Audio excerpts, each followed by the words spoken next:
Hello aspirants, मैं हूं करण शंकर और आपका हमारे channel aspire and achieve with Karan Shankar पे स्वागत है।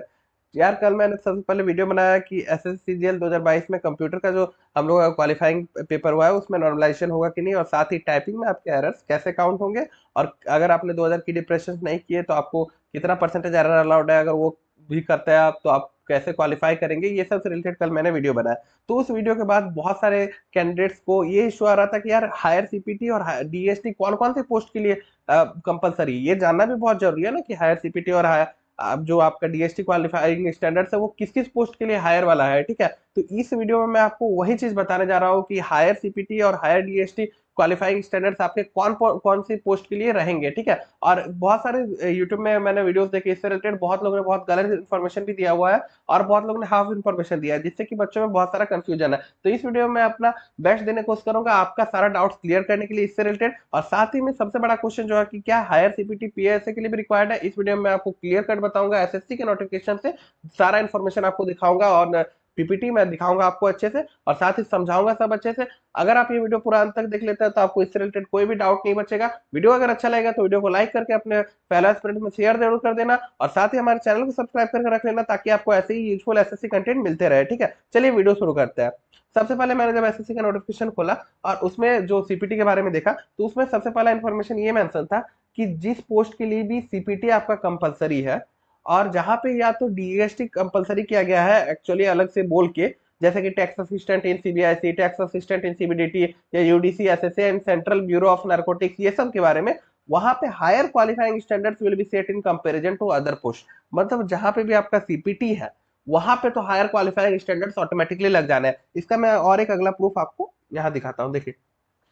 Merit list for the post where CPT is prescribed, जहां सीपीटी आपका प्रेस्क्राइब्ड है already, will be prepared on the basis of aggregate of marks. ये तो हम लोग को पता ही है, ठीक है, कि मार्क्स वो टीयर जो आपका मॉड्यूल वन और मॉड्यूल वन का सेक्शन वन टू और मॉड्यूल टू का भी सेक्शन वन टू से ऐड होगा। ठीक है, उसके बाद देखिए ये मॉड्यूल टू जो है DST of section three of paper one of tier two at higher standard, मतलब जो मेरिट लिस्ट प्रिपेयर होगा जिस भी पोस्ट के लिए सीपीटी कंपलसरी मेंशन किया गया है, सीपीटी को प्रेस्क्राइब किया गया है, उसमें जो डीएसटी है वो आपका हायर स्टैंडर्ड्स पे सेट किया जाएगा। ठीक है, ये चीज आपका क्लियर इस पैराग्राफ में लिखा हुआ है, आप पढ़ सकते हैं अच्छे से कि जिन भी पोस्ट के लिए सीपीटी प्रेस्क्राइब किया गया है उनके लिए जो डीएसटी है वो आपका हायर स्टैंडर्ड्स में सेट किया जाएगा। ठीक है, अब चलिए मैं आपको अगला इन्फॉर्मेशन दिखाता हूँ।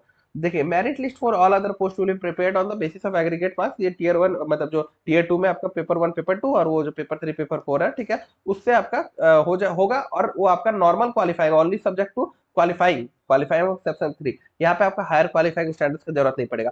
अब हम लोग को ये पता चल गया कि सीपीटी जो पोस्ट है, जो भी पोस्ट के लिए सीपीटी कंपलसरी है उसके लिए हायर क्वालिफाइंग स्टैंडर्ड सेट हो जाएंगे। तो सबसे पहले जरूरी हो जाता है जानना कि सीपीटी पोस्ट कौन कौन से है। चलिए मैं आपको सबसे पहले वही दिखाता हूँ। देखिए, मैंने यहाँ पे पैरा 13.8.10 खोला। ठीक है, ये आप अपना एसएससी का नोटिफिकेशन डाउनलोड करके खुद भी देख सकते हैं, पैरा सब लिखा हुआ है, उसी से मैंने स्क्रीनशॉट लिया हुआ है। ठीक है, आप देख सकते हैं आराम से। और अगर आपको उतना मेहनत नहीं करना है तो आप हमारे ये जो टेलीग्राम चैनल है इसको आप ज्वाइन कर सकते हैं। ये टेलीग्राम चैनल पे मैं ये खुद ये जो पीपीटी है उसको पीडीएफ कन्वर्ट करके शेयर कर दूंगा ताकि आप लोग खुद से भी देख सकते हैं। ठीक है, खुद से जज कर सकते हैं मैं जो इन्फॉर्मेशन इसमें बताने जा रहा हूँ। ठीक है, चलिए हम लोग आते हैं यहाँ पे ये सीपीटी वाला पे। देखिए, ये जो सीपीटी वाला है module one of section three of paper one that is computer knowledge test is mandatory but qualifying in nature. Qualifying in nature हम लोग को पता है, ठीक है, पर यही तो सबसे बड़ा खेल खेल रहा है। However while shortlisting the candidates for the post where CPT is prescribed, देखिए अब देखिए यहाँ पे कंप्यूटर प्रोफिशिएंसी टेस्ट किसके लिए प्रेस्क्राइब्ड है वो लिखा हुआ है, ये आप लोग ध्यान से देख लीजिए। एएसओ इन सीएसएस एमईए एएफएचक्यू, ठीक है। फिर उसके बाद देखिए ये सब पोस्ट जो है, और यहाँ पे आपका सबसे इंपॉर्टेंट और पोस्ट आ जाता है एगो कि ये postal assistant sorting assistant. Postal assistant sorting assistant के लिए आपका सीपीटी कंपलसरी कहा गया। और हम लोग ने पहले क्या देखा कि जो भी पोस्ट के लिए सीपीटी कंपलसरी किया गया है कि सीपीटी का हायर स्टैंडर्ड्स फॉलो का होगा, वहां पे आपका डीएसटी का ऑटोमेटिकली हायर स्टैंडर्ड्स फॉलो हो जाएगा। इसका मतलब क्या बनता है कि हमारा पीएएसए में आपको अगर पीएएस आपको चाहिए तो आपको सीपीटी और जो डीएसटी है दोनों एट हायर क्वालिफाइंग स्टैंडर्ड्स आपको क्वालिफाई करना होगा। आपको सामने मैंने सारा ये सब चीज प्रूफ दिखाया है। अब चलिए हम लोग आगे बढ़ते हैं और देखते हैं कि जो मिनिमम क्वालिफाइंग स्टैंडर्ड्स है, लोअर क्वालिफाइंग स्टैंडर्ड जिसको हम लोग बोल सकते हैं, वो कितना है।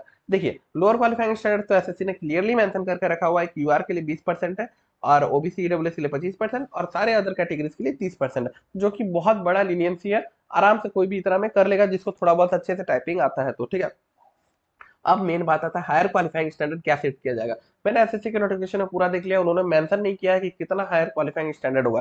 पर सिंस हम लोग ये जानते हैं कि पीएएसए सीएचएसएल से पहले पोस्ट था, और सीएचएसएल का टाइपिंग मैंने भी खुद ने 2019 और 2020 में दिया हुआ है 2 बार, और मैं एज पीए सिलेक्टेड भी ऑलरेडी। हाँ, साथ ही में दोस्तों मैं आप लोगों को एक बता देता हूँ बात कि मैं आज ऑलरेडी पीए सिलेक्टेड हूँ 2019 सीएचएसएल से, तो मैंने लगभग 3 महीना मेरा काम करने का एक्सपीरियंस हो चुका है। तो मैं आप लोग का 2000 मतलब 2022 वाला सीजीएल से 20,000 से ज्यादा पीएएसए का पोस्ट है। तो मैं अपना एक सोच रहा हूँ कि एक एक्सपीरियंस वीडियो बनाऊं कि पीएएसए में वर्किंग एक्सपीरियंस कैसा है। तो अगर आप लोगों को वीडियो चाहिए तो आप लोग कमेंट में बता सकते हैं, और चैनल को जरूर सब्सक्राइब करके रख लेना उस वीडियो के लिए, क्योंकि वो वीडियो आप लोगों के लिए बहुत यूजफुल हो सकता है। अगर आप लोग पीएएसए चुनने का सोच रहे हैं तो मैं अपना वर्किंग एक्सपीरियंस पूरा शेयर करूंगा, वर्कलोड, सैलरी वगैरह सब कुछ शेयर करूंगा, ठीक है। अब चलिए आते हैं बात पे यहाँ पे कि पीएएसए में कितना परसेंट आपका कट ऑफ अलाउड है, ठीक है, मतलब एरर अलाउड है, ठीक है।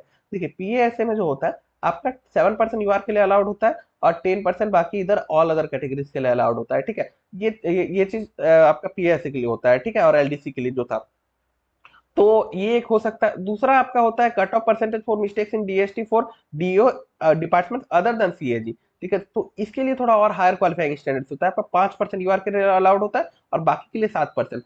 तो जो higher qualifying standards SSC set करने वाली है, या तो ये करेगी। तो मोस्ट प्रोबेबली सारे यूट्यूब चैनल्स यही बता रहे हैं, और कुछ एक्सपीरियंस टीचर से भी मैंने देखा जिन्होंने वीडियो बनाया कि यही वाला बता रहा है। तो हो सकता है कि ये जो आपका 5% यूआर और अदर पोस्ट के लिए 7%, इसको हायर क्वालिफाइंग स्टैंडर्ड्स माना जाए। तो अगर आप ये स्टैंडर्ड्स मीट करते हैं तब जाके आपका टाइपिंग में ये स्टैंडर्ड, और सीपीटी में जो कंप्यूटर प्रोफिशिएंसी टेस्ट है आपका, उसमें आपका लगभग 50% स्कोर आना चाहिए। मतलब 60 मार्क्स का हम लोग का पेपर था, तो 30+ आपको स्कोर करना होगा उस पर, तब जाके आप पीएसए पोस्ट के लिए एलिजिबल हो पाएंगे। अब देखिए इसमें बहुत सारे कैंडिडेट्स को अभी दिमाग में झटका लगा होगा कि यार कंप्यूटर में भी 30+ आ जाए और फिर इसमें भी आपका 5% से कम एरर हो, तो ये दिक्कत वाला बात है। और ये दिक्कत वाला बात एक्चुअल में है, क्योंकि एसएससी ने लास्ट मोमेंट पे कंप्यूटर को ऐसे हम लोग को मतलब कर दिया क्वालिफाई। एक्चुअली एसएससी का भी गलती नहीं है, लेकिन क्या कर सकते हैं, एस्पिरेंट्स इतना दिन से मेंस का तैयारी कर रहे थे, कंप्यूटर और टाइपिंग को उतना ध्यान देने का टाइम नहीं मिला उनको। पर अब मैं बताता हूँ कि इसकी वजह से क्या हम लोग का कट ऑफ लो जा सकता है।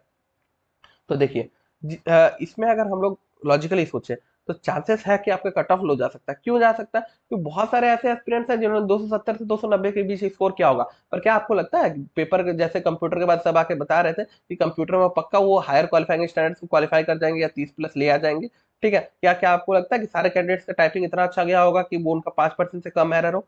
ये तो डाउट का बात है। तो इसलिए लगता है कि यार अगर बहुत सारे कैंडिडेट्स बहुत अच्छा स्कोर भी किए हैं, लेकिन या तो वो कंप्यूटर में, या तो आपका फिर वो टाइपिंग में छट सकता है, जिससे कट ऑफ 5 से 10 नंबर तक आराम से गिर सकता है, ठीक है। और ये चीज बहुत बुरा होगा उन कैंडिडेट्स के साथ जो बस सीपीटी या तो टाइपिंग के लिए छट जाए, क्योंकि यार वो क्वालिफाइंग था लेकिन हायर क्वालिफाइंग स्टैंडर्ड से डिमांड किया जाएगा, और वो लोग अगर सोच रहे थे कि पीए से मिल जाए कम से कम, अगर मार्क्स कम भी है मेंस में।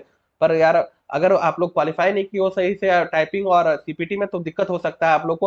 पर उम्मीद करूंगा कि कुछ ऐसा रिलैक्सेशन वाला ही स्टैंडर्ड रखे हायर क्वालिफाइंग स्टैंडर्ड को भी, ताकि बहुत सारे बच्चे को क्वालिफाई कर पाए। पर एक्चुअली पोस्ट तो लिमिटेड है, तो वो लोग एसएससी अपने हिसाब से ही रखेंगे। देखिए जरूरी नहीं है कि सीपीटी आपका 50% पे ही फिक्स किया जाए, हो सकता है 40% पे भी फिक्स किया जा सकता है अगर सब बच्चों के कम नंबर आ रहे हो, क्योंकि एक्चुअली एसएससी को भी तो उतना पोस्ट भरना है ना सीजीएल में जो 37,000 आपकी वैकेंसी है, और 20,000 पीएस से भी भरना है आपका। तो इसलिए सब फिक्स नहीं है कि 50% ही आपका कंप्यूटर में मांगा जाएगा। और हो सकता है कि आपका जो हायर क्वालिफाइंग स्टैंडर्ड एसएससी ने तो मेंशन नहीं किया सीजीएल का नोटिस में, तो जरूरी नहीं है कि आपका यही वाला क्वालिफाइंग स्टैंडर्ड फॉलो किया जाए 5% या 7% वाला। हो सकता है थोड़ा और रिलेक्शन 10% वाला किया जाए। इसीलिए ऐसा फिक्स नहीं है कि आप इसी को मान के चले और अभी से उदास हो जाए। अब देखिए सबसे बड़ा चीज कि आपके हाथ में कुछ है, अब कुछ नहीं है आपके हाथ में। आपको जो करना था आप करके आ गए। अब बस आप इतना भगवान जी से प्रे कीजिए कि आपका जो बेस्ट हो वो हो, ठीक है। उसके बाद आपका कंट्रोल में जो चीज नहीं है उसके बारे में आप सोच के भी क्या कर लीजिएगा एट बैक। आप क्या कर सकते हैं कि सीएचएसएल 2023 आ रहा है, सीएचएसएल 2022 का भी एग्जाम चल रहा है, या सीजीएल 2023 आ रहा है, उस सब एग्जाम्स का तैयारी कर सकते हैं। क्योंकि अपना टाइम वेस्ट करके उस चीज में फायदा ही नहीं है कि you can only control the controllables, ठीक है। उसके अलावा तो आप कुछ कर नहीं सकते। अब देखिए इसीलिए आप लोगों को इसमें टाइम वेस्ट नहीं करना है। इसमें मैंने आपका सारा डाउट क्लियर करने का बस कोशिश किया है, ठीक है। आप टेलीग्राम चैनल को ज्वाइन कर सकते हैं, इसमें मैं आपका ये जो पीपीटी है इसको पीडीएफ में कन्वर्ट करके आपका शेयर कर दूंगा, जिससे कि आप लोग खुद भी देख सकते हैं ये सारा इन्फॉर्मेशन को कि ये सब ऑथेंटिक इन्फॉर्मेशन है, ठीक है। अगर आप लोग को ये वीडियो अच्छा लगा है तो वीडियो को लाइक कर देना, साथ ही शेयर कर देना अपने फेलो एस्पिरेंट्स में जिनको भी इससे रिलेटेड डाउट था। अगर इसके बावजूद आपको कोई चीज में डाउट बचता है तो कमेंट कर सकते हैं, और हमारे चैनल को जरूर सब्सक्राइब करके रख लेना, क्योंकि मैं अपना पीए का एक्सपीरियंस वीडियो बनाने वाला हूं जो कि आप लोगों के लिए बहुत यूजफुल होगा, क्योंकि आप लोग जान जाएंगे कि पीए में एक्चुअली काम क्या होता है वगैरह, ठीक है। और हम आप हमारे सोशल मीडिया हैंडल्स पर भी हमको फॉलो कर सकते हो। मिलते हैं नेक्स्ट वीडियो में, तब तक के लिए जय हिंद जय भारत।